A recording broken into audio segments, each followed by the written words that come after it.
오늘은 대강절 셋째 주입니다. 셋째 주 주일입니다. 오늘 함께 나누실 말씀의 제목은 메시지와 역할이라는 제목으로 함께 은혜 나누도록 하겠습니다. 여러분, 성탄절 이야기에는요 많은 등장인물들이 있습니다.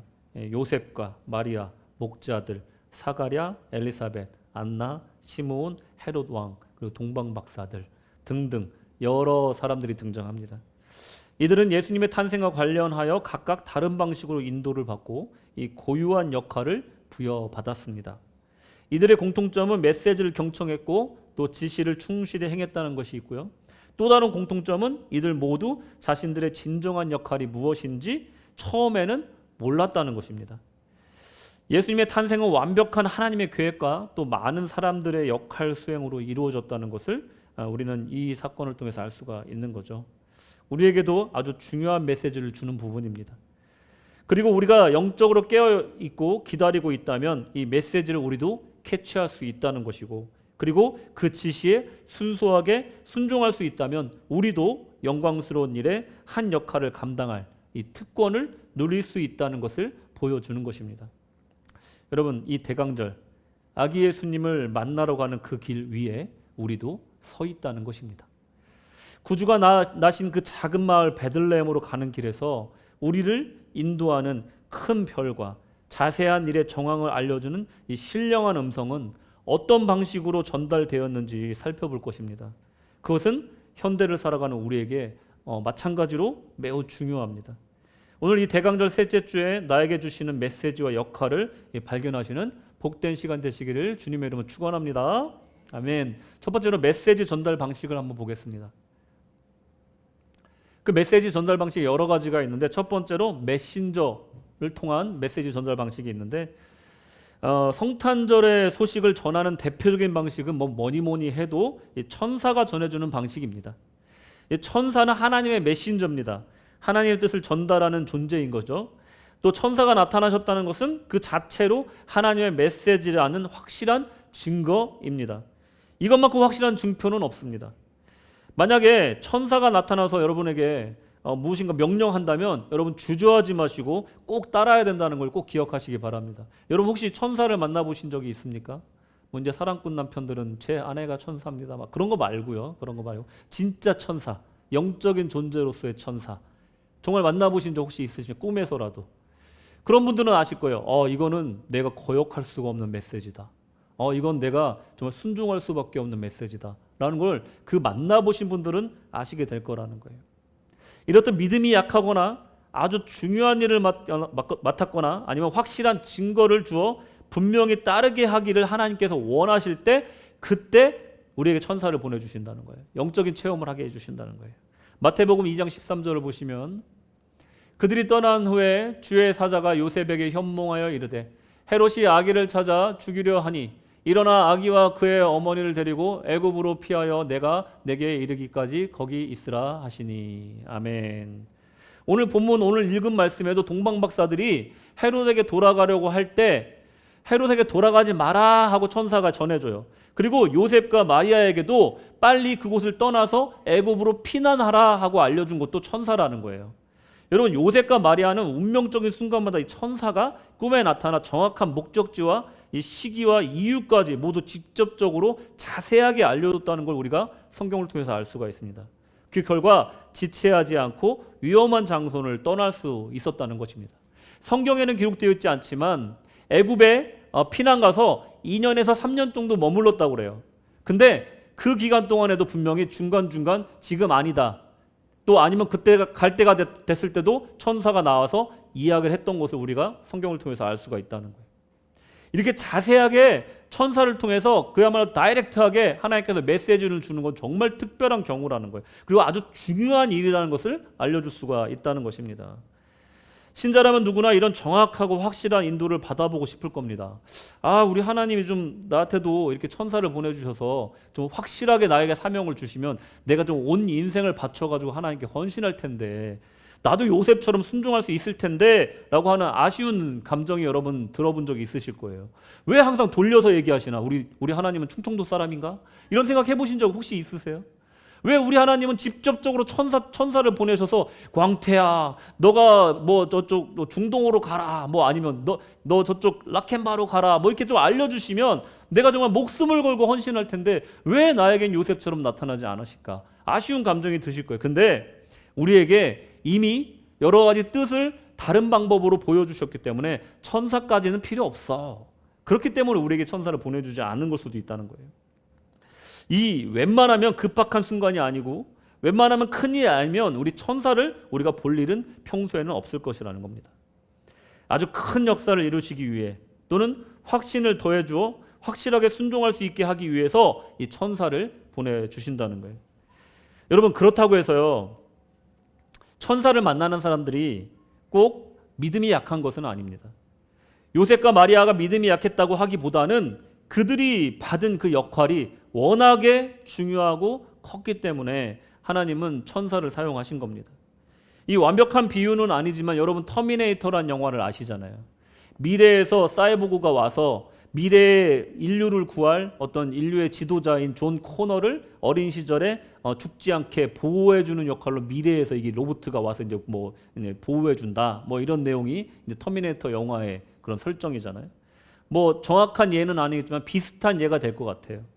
마치 장차 이스라엘 백성을 이끌고 출애굽을 하게 될 이 아기 모세를 지키는 역할로서 엄마 요게벳을 하나님이 쓰신 것처럼 분명히 이 요셉과 마리아도 이 아기 예수님을 보호하고 또 키우는데 쓰이기 위해서 그 역할로 보내주셨다는 거예요.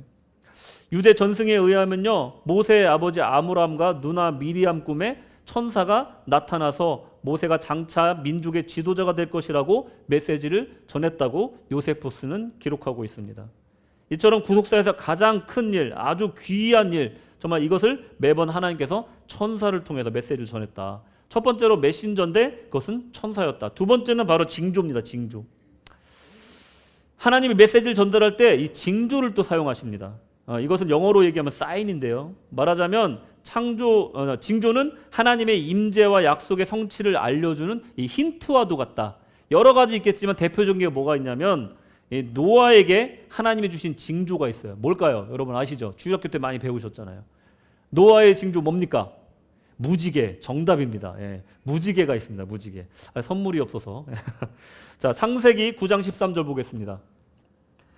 내가 내 무지개를 구름 속에 두었나니 이것이 나와 세상 사이의 언약의 증거니라. 할렐루야. 성탄과 관련된 많은 징조도 있습니다. 그 중에 가장 먼저 떠오르는 게 지난주에 우리 살펴봤던 이 처녀가 잉태의 아들을 낳는다. 이 예언의 성취. 이것도 징조입니다. 그리고 구유에 누우신 모습과 나귀를 타고 예루살렘에 입성하는 그런 또 종려주일의 모습 등등 이런 것들은 다 주님이 메시아라는 징조를 보여주는 거죠. 그리고 다른 것이 무엇이 있을까? 바로 오늘 읽은 말씀 중에 이 동방의 큰 별을 보여주신 이 실제적인 천문학 현상, 이것을 통해서도 징조를 보여주신다는 거예요. 당시 동방 박사들은 이 점성술과 마술을 공부하던 사람들입니다. 동방에서 그들을 뭐라고 부르냐면 마귀라고 불러요. 마귀. M-A-G-I. 마귀. 그러니까 마귀가 아니고요. 그러니까 마귀들이라고 불러요. 좀 어감이 그런데 아무튼 이 마술사 점쟁이 정도가 되는 사람들이 마귀입니다. 그러니까 현대식으로 하면 어떤 사람들일까요, 여러분? 천문학자들, 과학자, 미래학자 이런 사람들이 과거의 고대 시대의 점성술사 아니면 점쟁이들의 역할을 지금 대신하고 있는 거예요. 과학자들과 천문학자들. 왜 그러냐면 이 사람들이 천체를 확인하면서 운석의 움직임, 또 천체의 변화 이런 것들을 보면서 장래에 어떻게 될지를 얘기를 해주잖아요. 그리고 또 기후변화가 어떤지 과학자들이 알려주고 또 새로운 어떤 물건들을 만들어내서 그것을 통해서 미래가 어떻게 바뀔지 AI를 개발해서 뭐 어떻게 세상이 바뀔지 그 미래에 대한 얘기들을 해주는 마치 점성술사 같은 그런 역할을 이 과학자들이 지금 현대사회에서는 하고 있다. 그런 식으로 따지면 영적으로 뭐 불경한 사람이라거나 이방신을 믿는 사람이라거나 그런 선입견으로 볼 게 아니라 하나님이 쓰시는 일꾼들로서 우리가 생각할 수가 있다는 것입니다. 하나님은 이런 사람들에게 그들이 가장 납득하기 쉬운 방법으로 예수님의 탄생을 알렸어요. 그것은 바로 유난히 빛나는 큰 별을 보여주신 겁니다. 이것은 일반인들은 잘 못 봐요. 빛이 뭐 별이 좀 큰 게 떴네 하겠죠.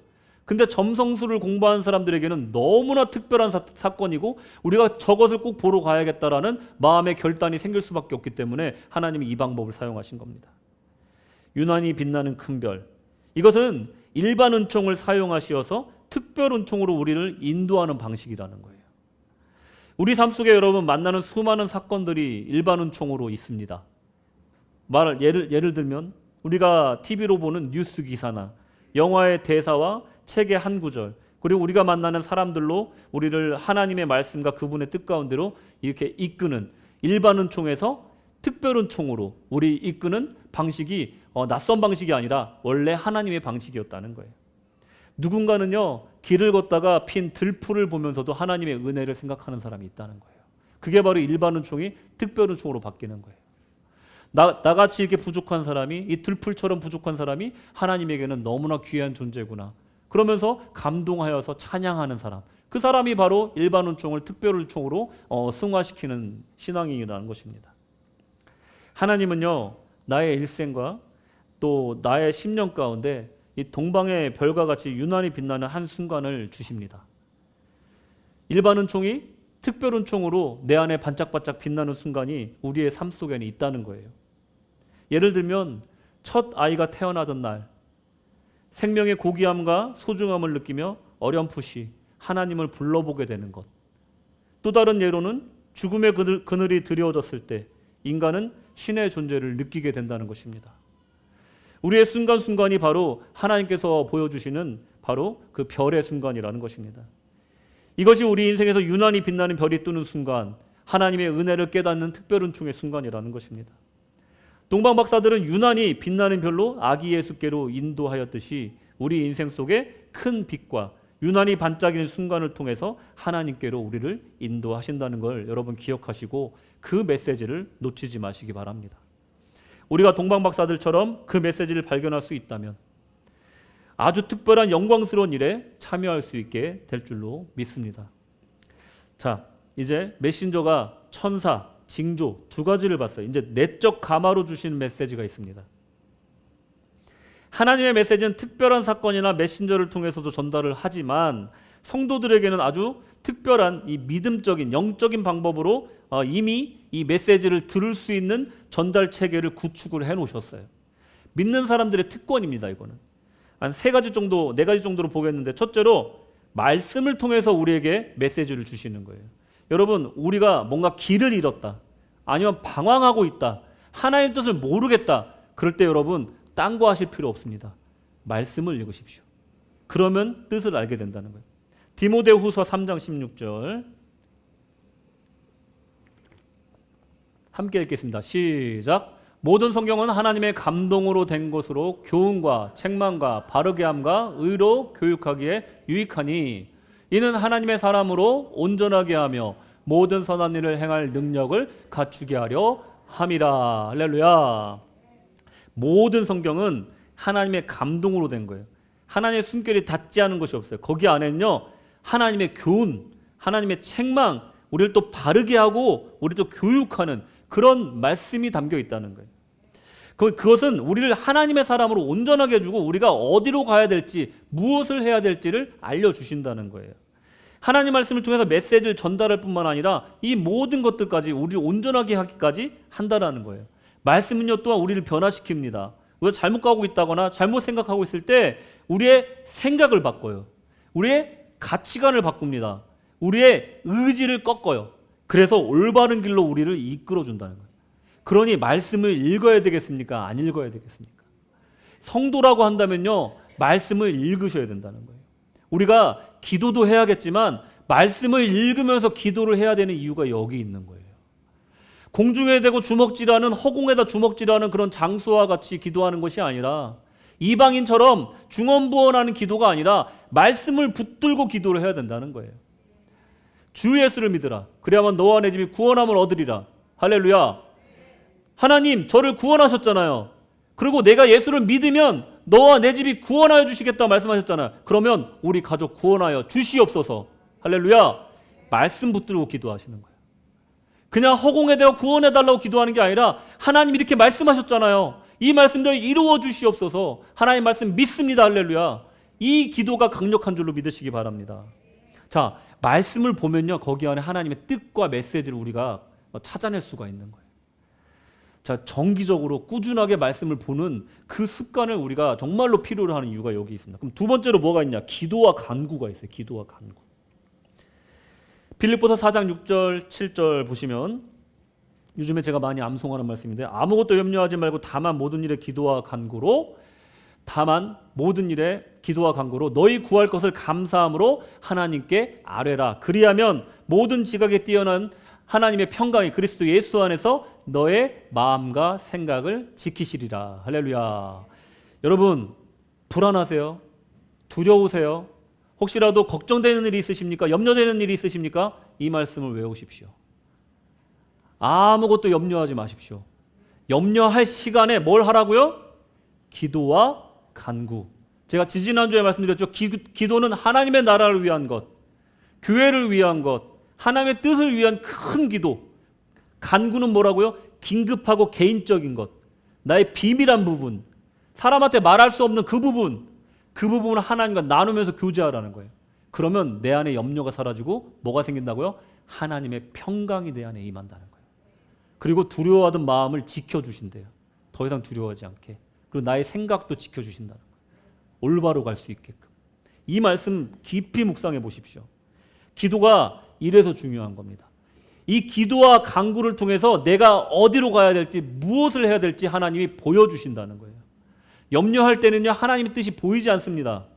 두려워할 때는 하나님의 뜻이 무엇인지를 알 수가 없어요. 관심도 없습니다. 근데 기도와 간구를 하면서 염려가 사라지면요, 그때부터 마음이 평안해지면서 하나님의 뜻에 관심이 가져지고, 그리고 하나님의 뜻이 보여지는 영안이 열리게 된다는 것입니다. 여러분, 그래서 우리가 하나님의 메시지를 받기 위해서는요, 먼저 기도와 간구가 필요하다는 거예요. 자, 이런 찬양이 있잖아요. 우리가 복을 받고 싶은데 언제 복을 받을 수 있냐? 기도하는 이 시간 주께 엎드리어 은밀하게 구할 때 곧 응답받네. 잘못된 것 아래면 주가 품어주사 크신 은혜를 주네. 거기 기쁨 있네. 기도 시간에 복을 주시네. 고난 내 마음 속에 기쁨 충만하네. 할렐루야. 아멘. 여러분, 언제 복을 주신다고요? 기도 시간에. 언제 기쁨을 주신다고요? 기도 시간에.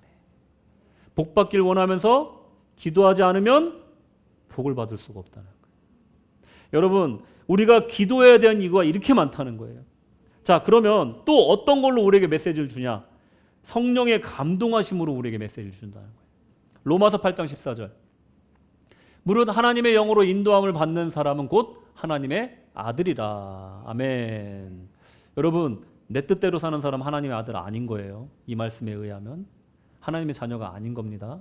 내 경험대로 사는 사람 하나님의 자녀 아닌 거예요. 그럼 누가 하나님의 자녀냐? 성령으로 인도함을 받는 사람. 이게 하나님의 자녀라는 거예요. 너무나 명료하지 않습니까? 내가 하나님의 자녀인가 아닌가 알려면 내가 어제까지 누구의 생각으로 어떤 것을 따라 살았느냐, 이걸 보면 알 수가 있다는 거예요. 아, 내가 하나님의 자녀답게 살지 못했구나. 내가 오늘 주일을 맞아서 이 말씀을 듣고 보니, 로마서 8장 14절 말씀을 듣고 보니 내가 하나님의 자녀답게 살지 않았구나. 내가 오늘부터 성령님께 경청하며 나아갑니다. 저에게 말씀하여 주시옵소서. 여러분, 삶을 살다 보면요, 길을 걷다 보면요, 만나는 사람을 통해서 우리에게 수많은 성령의 인도하심이 있고 감화 감동이 있어요. 예를 들면 길에 앉아있는 아주 불쌍한 노숙자분을 볼 때 내가 왠지 평소와 다르게 저분에게 옷을 벗어주고 싶을 때가 있는 거예요. 그런데 부끄러워서 내가 행하지 못할 때가 있잖아요. 내가 교회에서 어떠한 일을 내가 좀 헌신하고 싶은데, 내가 좀 시간도 안 되고 여건도 안 되니 다음에 하자 하고 넘긴 일이 여러분 있지 않습니까? 하나님은 분명히 메시지를 성령의 감화로서 주셨는데 우리가 부끄러워서 우리가 여건이 되지 않아서 순종하지 않았던 경우가 있지 않습니까? 여러분 그럴 때요 담대하게 부끄러움을 이기고 또 내 마음속에 불순종을 이기고 하나님 앞에 한번 담대하게 순종해 보시기 바랍니다. 그때 하나님이 그래서 나에게 이걸 맡기셨구나. 내가 이 길을 걷다가 왜 저 사람을 자꾸 눈에 밟히게 만들었구나 아시게 될 거예요. 그 사람이 내가 이 베푼 선행을 통해서 언젠가 예수께로 돌아올 줄로 믿으시기 바랍니다. 내가 한 그 봉사가 아무리 작고 눈에 띄지 않아도 그 작은 봉사 때문에 하나님의 나라에 내가 상급이 쌓이게 되는구나 나중에 알게 될 줄로 믿습니다. 여러분 성령님의 감화를 여러분 그냥 스쳐버리지 마세요. 성령님의 인도하심을 여러분 무시하지 마십시오. 분명히 여러분 마음속에 감동을 주실 때가 있을 거예요. 내가 평소에 하지 않던 일을 하게끔 하는 그런 담대한 챌린지가 있을 거라는 거예요. 그때 무시하지 마시고 영적으로 예민하게 그 말씀의 메시지를 꼭 경청하시고 순종해 보시기 바랍니다. 자, 마지막으로 성도의 교제를 통해서 또 메시지를 주십니다. 히브리서 10장 24절 25절 서로 돌아보아 사랑과 선행을 격려하며 모이기를 패하는 어떤 사람들의 습관과 같이 하지 말고 오직 권하여 그날이 가까움을 볼수록 더욱 그리하자. 아멘. 성도의 교제를 말하는 거예요. 성도의 교제. 이 교제는 뭐냐면요. 막 교회 안에서 모인다고 다 교제가 아닙니다, 여러분. 또 밖에 나가서 막 우리 교회 같이 다니니까 가서 만나서 막 다른 주님 섬기고 막 이러면 안 돼요. 무슨 말인지 아시죠? 그건 교제 아니에요, 여러분. 교제가 뭐냐? 은혜로운 얘기를 하면서 내 가장 아픈 부분을 나눌 수 있는 그런 신앙의 동료를 말하는 거예요. 나를 위해서 눈물을 흘려 기도해 줄 수 있는 그 사람이 나의 신앙의 동료인 거예요. 나의 형제인 거예요. 그런 사람과 나누는 걸 말하는 겁니다. 그게 교제인 거예요. 친목 말고. 내가 저 교회 권사 내가 알아. 저 교회 김장로 내가 잘 알지. 그거 아니고요. 나랑 실질적으로 같이 손잡고 나의 가장 깊숙한 곳의 얘기를 함께 하나님 앞에 내어줄 수 있는 그런 관계. 그게 바로 교제라는 거예요, 여러분. 그런 교제를 나눌 때 하나님 그 교제를 통해서 메시지를 주신다는 겁니다. 괜히 뭐 신발이 있어가지고 뭐 영발이 있어가지고 내가 기도해보니까 거기 가면 안 돼. 이런 거 말고요. 뭐 직통은사 이런 거 말고요. 나를 정말 주님 안에서 너무나 사랑하는 나의 형제야. 나를 너무나 사랑해 주신 정교님이고 또 뭐 부교님이야, 사관님이야. 이분이 나를 위해서 눈물 뿌리며 기도하다 보니까 나한테 메시지를 주시는 거예요, 대신해서. 나는 기도할 힘이 없고 기도할 바를 알지 못하고 눈물만 계속 나는 상황이라 나에게 대신 메시지를 주실 때가 있다라니까요. 여러분, 그때 그분이 기도하고 말씀하시면 나도 기도해보고 하나님이 이분을 통해서 나에게 말씀하셨구나. 순종해야겠구나. 그 메시지를 붙들기 바랍니다. 여러분, 그래서 여러분 주변에 이런 분들을 만들어 놓으셔야 돼요. 교회에서요, 여러분 주일날만 만나지 마시고 같이 모여서 같이 성경도 같이 읽으시고 같이 또 기도하시고 하면서 서로 나누시면서 이런 신앙의 동료가 되어야 돼요. 끈끈한 신앙의 동료가 되셔야 돼요. 제가 여러분에게 그런 사람들이 돼주고 싶다니까요, 여러분. 기도 제목을 주세요. 예. 여러분의 가장 아픈 부분, 해결되지 않은 문제, 여러분 하나님께 같이 한번 내놓고 같이 기도하자니까요, 여러분. 제가 그런 동료가 되어드리겠습니다. 여러분, 이런 사람들이 주변에 있는 사람 정말 행복한 사람이에요. 신앙생활 너무 잘하는 사람들입니다, 여러분. 그 사람들 내가 못 들으면 그 사람들을 통해서 저에게 메시지를 주시는 거예요, 하나님께서. 여러분, 이렇게 하나님께서는요, 여러 가지 방법으로 우리가 듣지 못했다 변명하지 못하도록 하나님의 메시지를 이렇게 전하시고자 애타하신다는 거예요. 하나님의 마음을 전달하고 싶어 하신다는 거예요. 자, 이제 인물들의 역할에 대해서 한번 보겠습니다. 인물들의 역할. 메시지를 들은 사람들은 그들의 임무를 알게 되고 또 그 역할을 충실히 하게 됩니다. 좀 졸리신 것 같은데 제가 얘기를 하나 해드릴게요. 좀 졸릴만 하면 제가 얘기를 하나 해드리잖아요. 좀 집중 안 될만 하면 괜히 찬양 한번 부르고 이거 정말 여러분들 다 아시는 얘기일 거예요. 옛날에 이게 벌써 옛날이 됐네요. 옛날에는 저희 잘할 때만 해도 신앙생활 할 때만 해도 크리스마스 이브가 되면 축하 행사를 했어요. 예배를 드리고. 기억나시죠? 예, 기억 안 나시는 분은 젊은 분들 MG, 예, 또 기억 나시는 분들은 X세대 위. 그래서 그때만 되면은 몇 달 전부터 준비하고 찬양 준비하고 막 연극 대본도 막 쓰고 막 그래가지고 그 전야제 밤을 정말로 오래 준비했고요. 그리고 새벽송도 돌면서 오늘날 다윗의 동네에 구주가 나셨으니 그리스도 주시니라 막 그러면서 새벽송도 하고 그랬던 기억이 나요. 미국의 어느 시골 교회에서 있었던 일입니다. 성탄 전야에 연극을 하고 있었는데 주일학교 학생들이 연극을 하고 있었어요. 흔히 주일학교 학생들 또 역할 안 주고 할 수가 없으니까 괜히 역할을 만들어 가지고 다 참여할 수 있게끔 막 역할을 만들어요. 예를 들면 뭐 요셉 마리아는 말할 것도 없이 뭐 뒤에 서 있는 나무 1, 나무 2, 뭐 지나가는 행인 1, 행인 2, 막 이래 가지고 그냥 서 있게 만들어 줘요. 그거 아시죠? 예, 괜히 삐지니까 또 그리고 모두에게 역할을 분배해야 되니까 그렇게 했어요. 그래서 나무 1, 2가 있고 뭐 행인 1, 2, 3이 있었어요. 근데 이 장면이 뭐냐? 여관에 이제 여관 주인과 이제 요셉과 마리아가 서서 대화하는 장면이야. 자, 여관 주인이 말합니다. 아니, 사람이 너무 많아서 방이 없습니다. 죄송합니다. 그러니까 요셉이 어떡하죠? 우리 아내가 지금 오늘 밤이라도 아기를 낳을 것 같은데 어떡합니까? 어떻게 방법이 없을까요? 그러니까 이제 관객석에서 이렇게 이제 반응이 온 거죠. 그랬더니 이제 그 여관 주인이 저 말들이 자는 마구간은 어떻습니까? 저기 괜찮다면 제가 저기를 좀 빌려드리겠습니다. 그랬더니 더 그러는 거예요. 그래서 그러면 거기라도 괜찮습니다. 그러니까 더 막 이러는데 그 하는 소리가 끝나자마자 저쪽에서 나무 일이 한마디를 해요. 뭐라고 그러냐면 내 방은 있는데 딱 그러는 거예요. 근데 이번에는 아무 소리가 안 나고 잠잠해졌어요. 그러면서 각자의 마음속에 내 방은 없는데 내 방은 있는데 내 방은 있는데 그 말이 와서 꽂히는 거예요. 그 연극의 내용은 아무것도 기억이 안 나고 모든 성도들이 그날 밤에 내 방은 있는데라는 메시지가 남았다고 합니다. 원래 이 어린이의 역할은 뭐였죠? 나무 1. 근데 그날 밤에 하나님은 이 아이를 선지자로 사용하신 거예요. 네. 여러분, 하나님은 이렇게 멋지게 사람을 사용하십니다.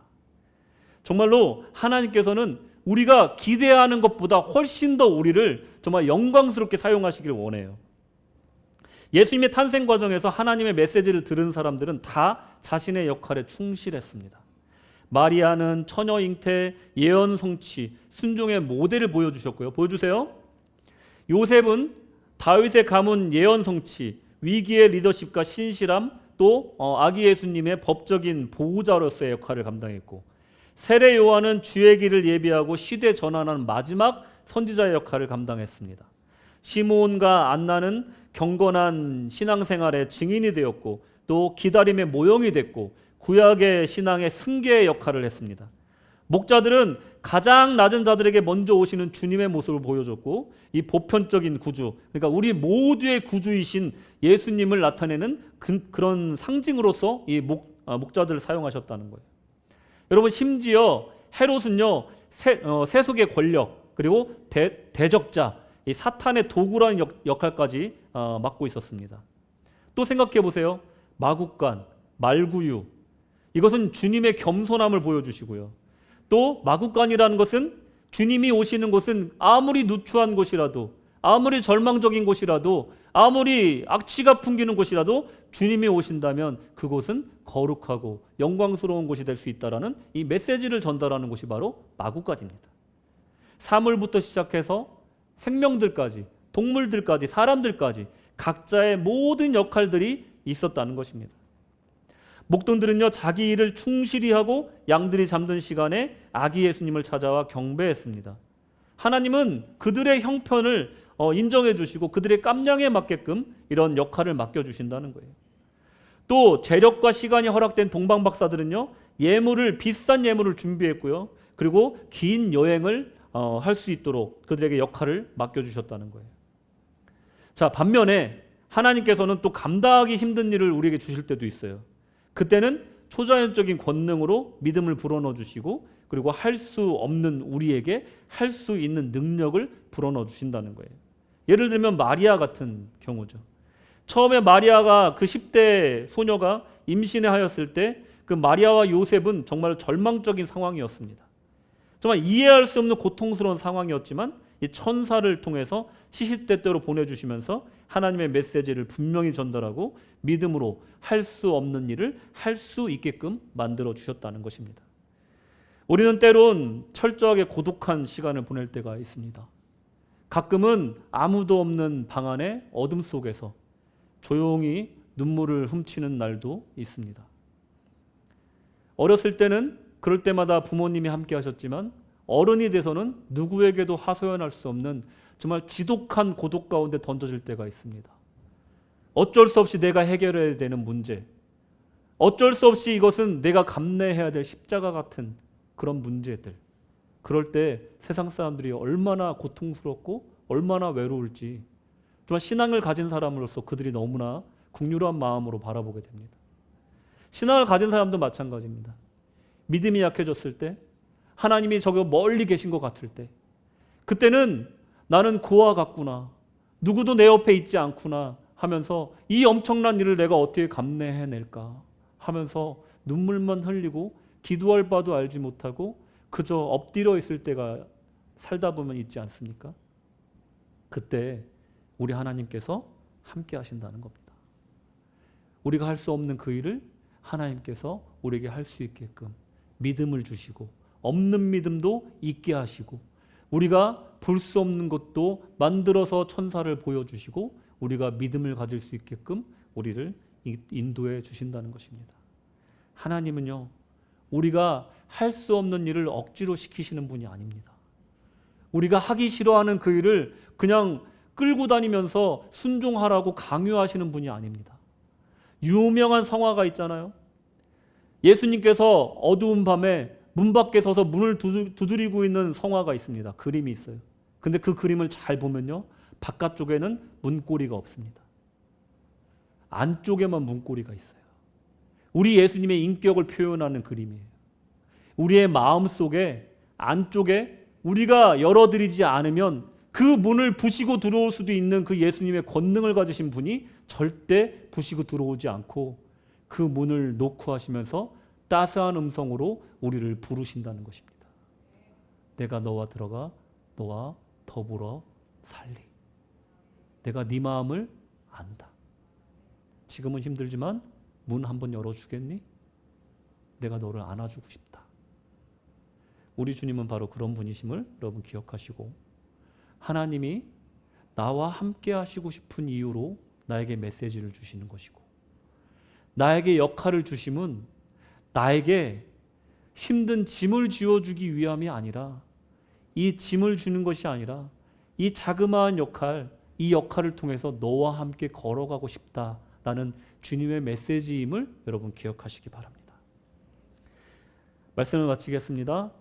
하나님은 2000년 전과 마찬가지로 오늘날에도 아주 다양한 방식으로 우리에게 메시지를 보내십니다. 어떤 사람은 그 메시지를 그 메시지가 명확히 임했는데도 불구하고 듣지 못하는 사람이 있고, 어떤 사람은 아주 미세한 음성임에도 불구하고 메시지를 확고하게 붙들고 기쁘게 순종하며 사는 사람도 있습니다. 우리는 저마다 그 시대와 상황 속에서 메시지가 있고 주어진 역할이 있음을 기억하시기 바랍니다. 그리고 하나님은 우리의 응답을 기다리고 있습니다. 우리가 문을 열어주기를 기다리고 계십니다. 주께 나와 경배하는 일일 수도 있습니다. 또 이웃을 섬기는 일일 수도 있습니다. 직장이나 거리에서 주님이 메시아라는 것을 세상에 전하는 일일 수도 있습니다. 그리고 주님이 다시 오심을 예비하는 광야의 목소리가 될 수도 있습니다. 그리고 선교를 위해 기도하는 자리일 수도 있고 선교를 나가는 그런 역할일 수도 있습니다.